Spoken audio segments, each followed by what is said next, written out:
Hello there, math learners! Welcome back to my YouTube channel. In this video, we will be discussing on how to compute the mean of a discrete probability distribution.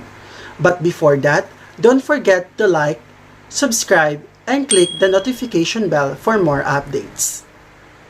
So without further ado, let's start to unlock your math potential. For our lesson objectives, at the end of this lesson, you are expected to first, illustrate and calculate the mean of discrete random variable. Second, we will interpret the mean of a discrete random variable and solve problems involving mean of probability distributions. So here are the steps in computing the mean of a discrete probability distribution. So we have 3 steps. For step 1, we will construct the probability distribution for the random variable. Step 2, we will multiply the value of the random variable by its corresponding probability.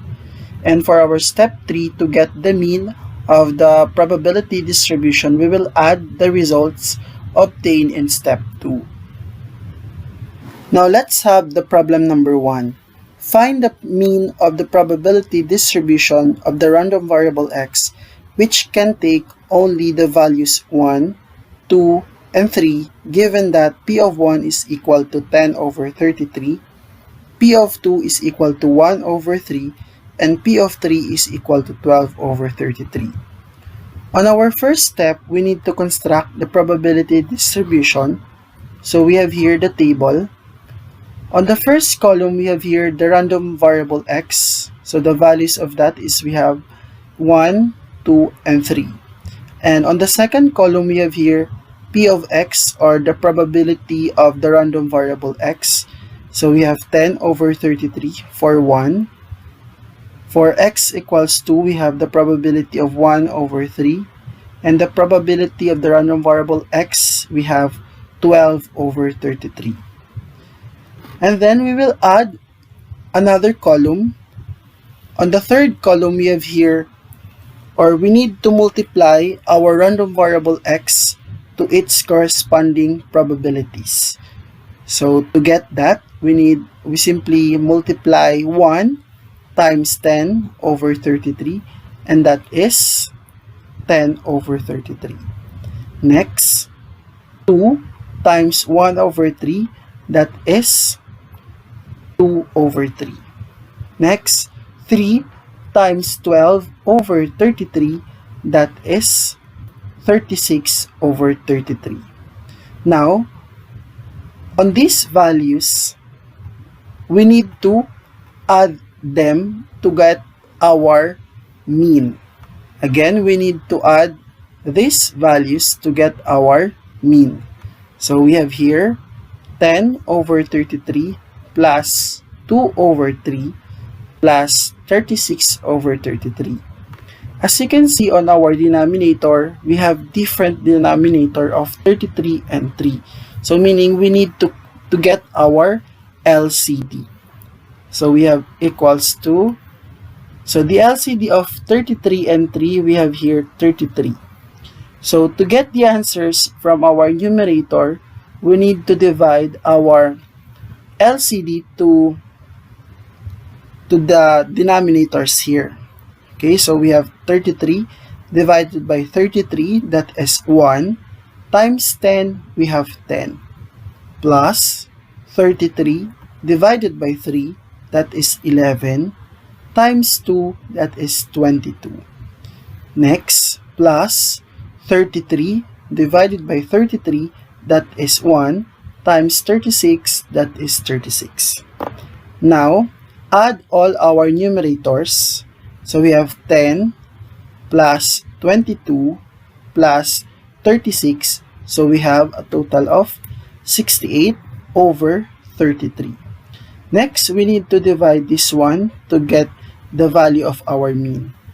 So the formula of our mean is we have the summation of x times p of x is equal to 2.060. So if we divide 68 over 33, that is 2.060 in 3 decimal places.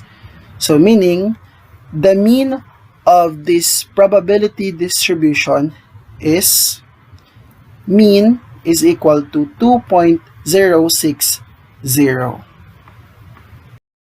On our next example, we have here, complete the table below and find the mean of the probability distribution. So we have here the given table.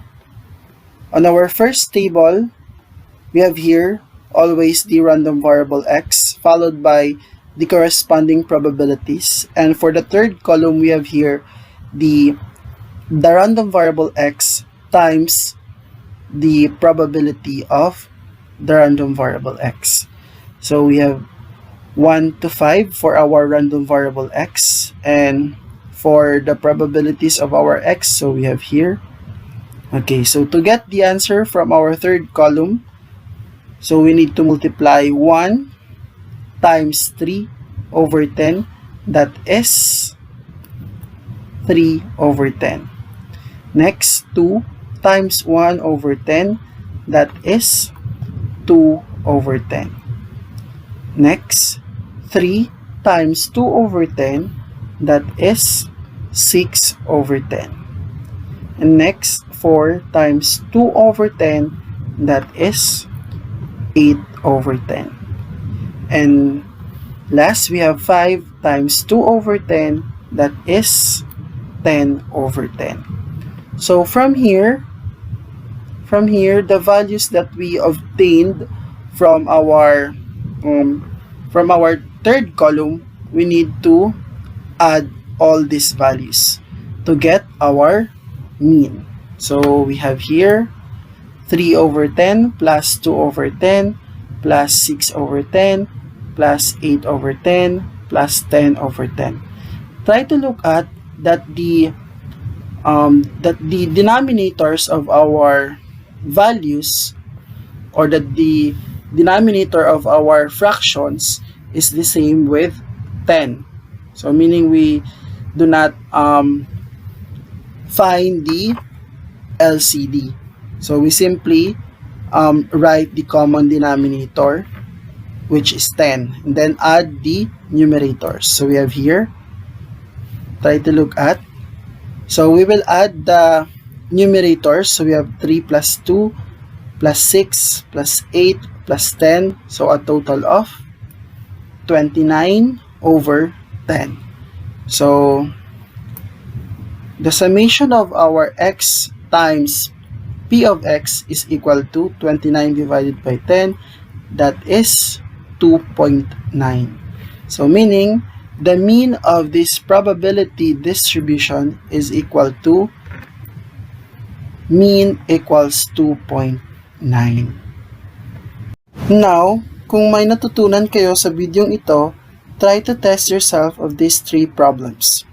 And don't forget to comment your answers